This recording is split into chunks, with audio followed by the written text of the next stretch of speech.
Starting off 2025 strong. My last video, first of all, thank you everybody for the kind words. 2024 kicked my butt, but after talking to a few people, and I was at a horse auction last night, and talking to a buddy of mine who his wife and my wife are good friends and have been, and you know, he owns a transport company too. A lot of RGN, land all work. Got 3 trucks for himself. 2 very, very, very nice. One's a show truck. He still works it, but you know, just talking to him and about, you know, he was saying how 2024 was rough on him, and it made me feel better knowing that everybody's feeling it, and it's not just something I was doing. You know, I think everybody in the country had been feeling it, but hearing it from people in the same, you know, in the same type of industry, not that we haul the same stuff, but in general, you know, talking with them for a few hours and, you know, talking about volume of work and customers and things like that, it really just, you know, made me stop being so hard on myself. So, you know, I appreciate his transparency and honesty about, you know, his business, because everybody wants to make it seem like business is great, you know, everything's great, you know. With someone like him, with, you know, multiple trucks for himself, a show truck, you know, everything looks like everything's going great, and there's years or there's months or there's weeks where things go awesome, but you know, in that line of work, you gotta spend more to make more.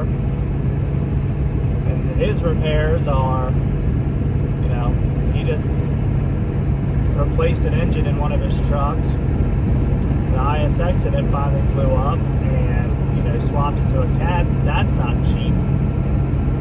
So his repair bills are a lot higher than what mine are, but he's, you know, he's doing the same thing, dealing with the same things I am, and you know, he makes more, but he spends more. So it's one of those things. So it's just like, you know, everybody was kind of feeling it. So it makes me feel better, and you know, kind of gave me a positive light to go into 2025 with. So, get these cars dropped off. Guy's gonna meet us tonight. Should be somewhere around 9 o'clock, and we unload right in the road. It's back road in Ocala, a bunch of horse farms, so we just unload the road, and I'm assuming he'll probably bring something like a gator or something out to get the wheels that are in the trailer out. I've got blankets covering them and everything, so, and they're stacked in between the cars. So I wanted to try to get that RS3 as far forward in the trailer as I could. A little easier to strap, a little easier to get out of. And with the X7 being in the back, being heavy, I knew it was going to be farther back. So we'll meet him, and then I think like 13 miles or so from there, headed back towards Gainesville on 75. I'm guessing it's a TA or Petro, because when I looked on the map for a place, it was Iron Skillet, so I guess it's a Petro. I try and park there for the night, and then I got about an 8-hour deadhead, but it's not really a deadhead because it's on the way home. Pick up one car to take back. Head up to Huntsville, Alabama to pick that up. Older Mercedes for a customer of mine that done a lot of work, good amount of work for, and always seems to keep calling when he needs something moved. So not too long ago, probably the last time I had the single cab out, I had my small trailer and I picked up an old G-Wagon for him.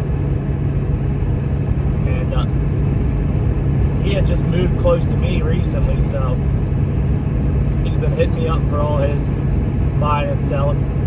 Excuse me. The hiccups.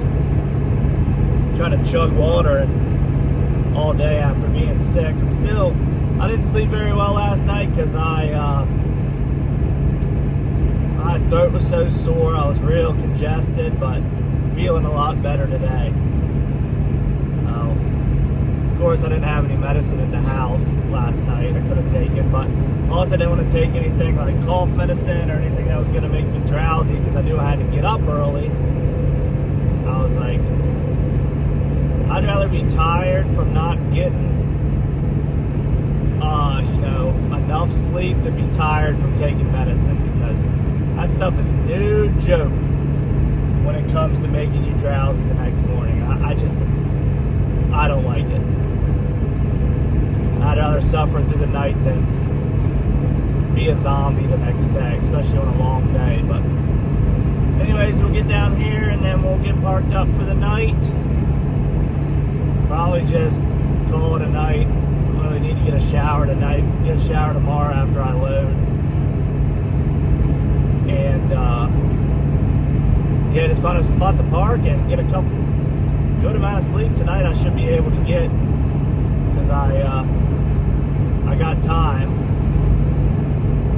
And yeah, that'll be that. We'll see you guys probably once we get delivered down here. Well, made it to Gainesville, Florida. Just got dropped off about 10:30 now, and I'm at the Petro here. Talk about how frustrating it is. Like I said, it's 10:30. Of course, the iron skillet's not open. I was like, I'll get breakfast for dinner, and that way in the morning I won't eat. Then I'll just get up and roll. Well, of course they're closed. Sorry, I got all my stuff in my pockets. I have to get out. So of course they're closed. And there's a Wendy's across the street. Well, in the same parking lot. And of course, dining room closes at 10. And I'm not walking through the drive-through like a doofus. So I had a single mozzarella and prosciutto roll-up thing. And I guess that's dinner. So it's frustrating when you work all day and rush and don't eat, and all you want to do is to end your day with a good meal, and can't even do that anymore. Well, sometimes I'm absolutely amazed how things work out. So I'm coming up out of Ocala. Stayed at the Petro in Ocala last night. Headed to Huntsville, Alabama. I've really got two options of routes. Either go through Atlanta, which is the quickest, depending on traffic. Wasn't going to hit traffic there. I was going to be through Atlanta at about 12:30, 1 o'clock-ish. So I was like, hit it in the middle of the day, not rush hour, it's shorter, let's just go that way. Then I kind of was like, if it's an extra 30 minutes, 30 miles going the other way, should I just do it? So about half hour ago, I had to make my decision which way I was going. So I said, screw it, push forward, go through Atlanta. I get a text like 5 minutes ago.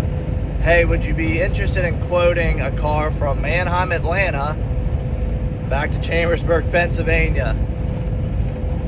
And I said, matter of fact, I would. I'll make you a deal because I'll be there in about 2 hours. I'm coming through Atlanta, got an open spot, just depending on what it is. Sometimes they get trucks. So, well, BMW X5, and he, gosh, if I can kick this cold. I gave him a price. He's like, heck, let's do it. Already got it paid for, bought, and I'll send you the gate pass. So that split decision on which way to go made me an extra $500 coming home. Priced it well enough because they're a big dealer. So